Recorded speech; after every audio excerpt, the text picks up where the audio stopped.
Y'all know what's going on. It's time for another episode of Doing Time with Joe. I'm your host, Joe Baker, and welcome to the show, y'all.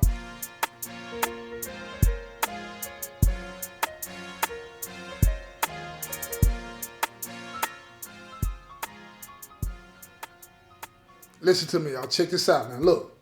Now, they had a deuce. They're having a deuce. And for those of you that don't know, a deuce is a meeting, right? That's what folks call it. You know what I'm saying? The get together for the meeting, right? It's a deuce. So everybody's at the deuce. You know what I'm saying? And folks have been accused of getting high on their cocaine, the coca, right? But they deny it. And ain't no proof other than one of the brothers. One of the brothers saw it. Nobody else saw it. So they get away for the time being. But see, what they don't know is David is already 2, 3, 4 steps ahead of them. How can he be ahead of them in this, right? This is what he does, because he got that bread, right? And right now, everything is not about making money. It's about making sure that he survived this experience. They did this. They started this. He didn't. They started this war, but he was going to end it. And he was going to end it on his terms. You feel what I'm saying? He had to do what? Any war you have, you got to eliminate the threat. Or if you can't eliminate the threat, you neutralize it to the point to where ain't nobody listening. So that's what he had to do with this situation. Benny and Tony were a threat to him. They started this. So what he did is this. Look here. He had this officer that he had grown to be cool with, right? Female. He wasn't messing around or nothing like that because he loved his gal on the town. I know that's hard for some of y'all to believe, but that's just what it is. He loved his gal. He wasn't with that. But this female was cool, right? And every now and then, his gal would meet her on the town, give a little money for gas and so on. So she would take, David some food in or something like that or whatever, a little liquor, stuff like that, right? But nothing real extravagant. And then plus, his gal and the officer, they were kicking it on the town every now and then, going out and stuff, going out of town to do it. They couldn't do it in the city that they were from because they didn't want to run the risk of somebody that worked with her to see her hanging with her. So they would do this elsewhere. You feel what I'm saying? So here we go. David tells her he needs a favor. So she was open to helping him in any way she could, as long as it was within her job and it was nothing that could get her in trouble, right? You feel what I'm saying? Now, taking the food in and stuff like that, she ate some of the food, so it was kind of like giving him food. She didn't look at that as being serious. She wasn't going to bring him no drugs or anything like that. You feel what I'm saying? She didn't want to cross that line. So she said, what can I do for you? How can I help you? And he said, look, I got 2 people that I need you to piss test. And she said, oh, that's no problem. I can just call that in the IA, tell them probable cause. You know what I'm saying? That I think I saw them getting high and they just want to be sure about it. You know what I mean? Because we can't get high in here, y'all. They don't allow us to smoke. They don't allow us to drink. They don't allow us to do anything like that with no narcotics. If you got anything in your system, it better be from something you got from the clinic. It better be prescribed to you. Other than that, you're going down for a dirty urine and you're going to pay. You're going to pay for the write-up. You're going to pay for the test. And then you're going to the hole on top of that.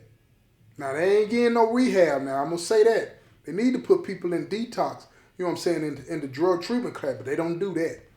They're going to hit you in the mouth and tell you to go into the hole, get back out, and you better not do it no more. So here's what happened. She turned their name into IA, telling them that she seen them, what it looked like, they was getting high, using drugs. She didn't even put no name on what it was. So when something like that happened, IA bumped down on you. But this is a probable cause piss test. You got 2 types of piss tests that they give us in here, right? You got the probable cause piss test, meaning the reason they get a piss test, not the type, the reason they get a piss test. It's probable cause, piss test, and random. See, random is like every month a list of people's names show up, whether they're generated from the headquarters, you know what I'm saying, of TDOC or any other Department of Corrections, or they're generated from, probable cause, reasonable suspicion types of situations where officers observe a particular type of behavior, turn your name into the internal affairs and warden and all those people, and then they make a determination whether to give you a piss test or not. And in this situation, they decided to give Benny and Tony a piss test. And why is that important? It's important because they have no real proof that they were getting high. And that's important because if he can get them proof, meaning them is the org, of them getting high, then they got to be dealt with according to the law. According to the law. So when the police knock on the door, man, y'all get up. Piss test. They panic.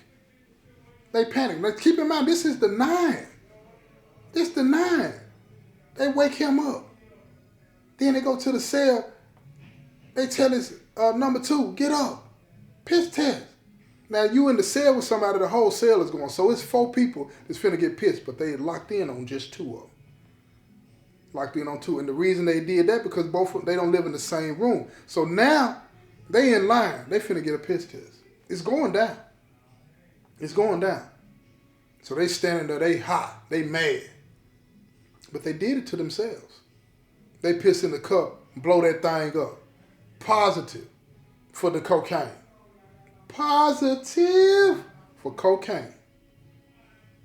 And now they got a problem. See, because you got to sign off on the paper to have it go to the lab. Right? The stuff is on its way to the lab.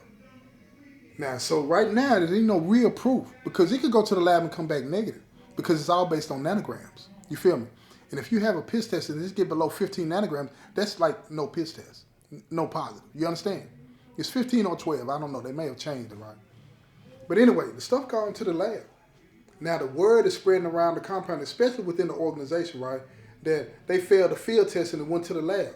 Now everybody's plotting. If that test come back positive, y'all through.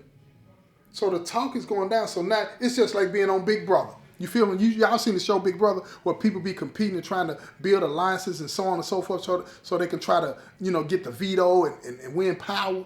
That's what was going on now. Now you got Benny and Tony talking to all the brothers that they feel like that they can get on their side and be like, look, this ain't a big deal.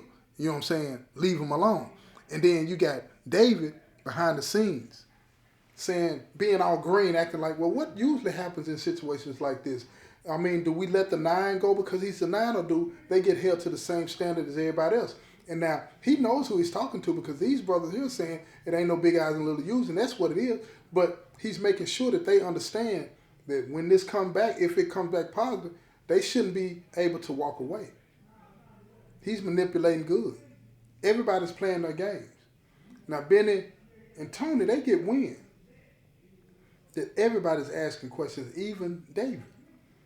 So they pull David to the side and they say, hey, man, what's going on with what everybody's talking about? They trying to get us? And David said, man, nah, they just wondering, you know what I'm saying, if it's true. Most brothers saying they don't believe it. Now, he's lying to them, of course, but he has to tell them that story because he don't want them to see him as the threat. So they ask him, man, look, when it come down to it, where you vote? Where you stand? He said, man, it ain't no big deal to me, man. We getting money, man. Let's just leave it at that, man. I ain't finna get into all of the politics and stuff like that. So they felt like they had his vote in the bag. Stupid and naive they are. But see, that's what arrogance will do to you. You won't be able to see clearly. You understand what I'm saying? What's going on? You got to remember, these people threatened this man, forced him to become a gangster, took his dough from him, and now they think that he's an ally? Come on now. Real talk. Real talk now, y'all. He's an ally now? Can't be. Won't be. He's not going to be. Under any circumstances. He's the puppeteer. He's orchestrating all of this, but they can't see it. 1, because they're arrogant. 2, because they're getting high. Oh, they seeing cross-eyed for real. They don't understand what's going on with any of this. But at the end of the day, now the tests are out at the lab, right? Don't get it twisted. Ben and Tony, they know people on the streets. They know the name of this lab. So they trying to figure out a way to find out who works at that lab so they can find out, can they pay them off? Can they pay them off to get rid of their test or to alter their test? But they didn't have that much clout. They didn't have that much clout. These folks are government officials. They ain't playing. Government official. You understand what I'm saying? They are not playing. They don't want to hear that. And they turned them in. The people that came to them to try to get them to alter that test, they turned them in. Now, they were under investigation, and they done linked it all the way back to Benny and Tony. That's like digging a hole for yourself. Now it's made worse because now they're under investigation in the penitentiary for trying to interfere with the business on the town, with the government, the state. Conspiracy to violate state law, that's a crime. It's a crime. So now they gone to the whole pending investigation. That's 7 days. They out of rotation. Now, check this out. The piss test going to be back before they get out of the hole. Right? What in the world are they going to do? So a couple of days go by. That third day, while they was in the hole, with 4 more to go, piss test hit the compound.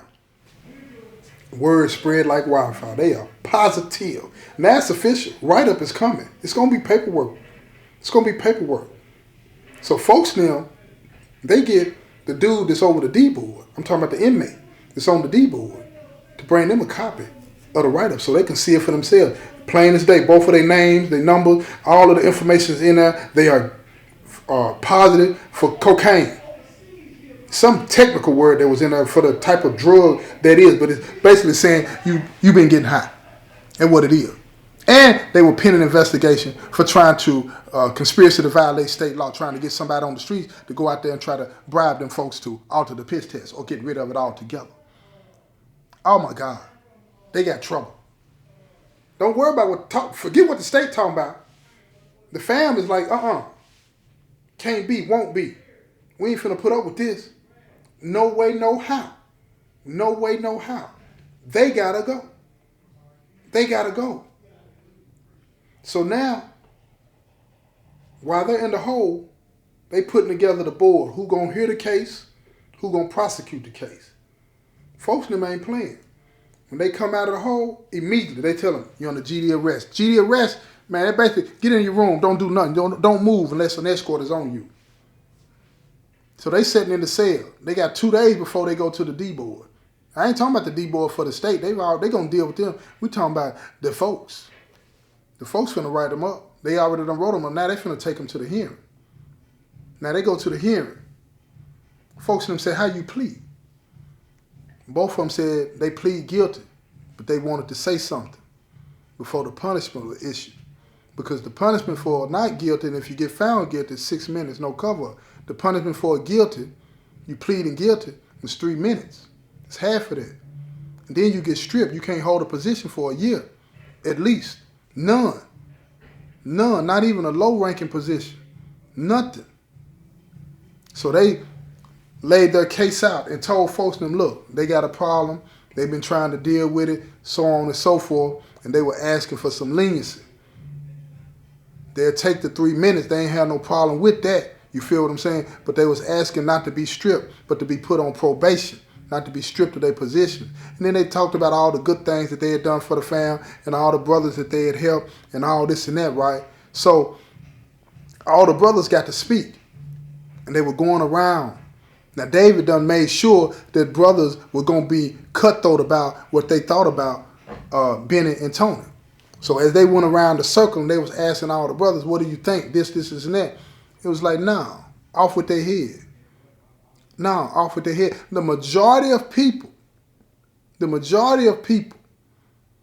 wanted them done in. Not necessarily because they had bad interaction with it, because that's what David wanted. And then when they got to David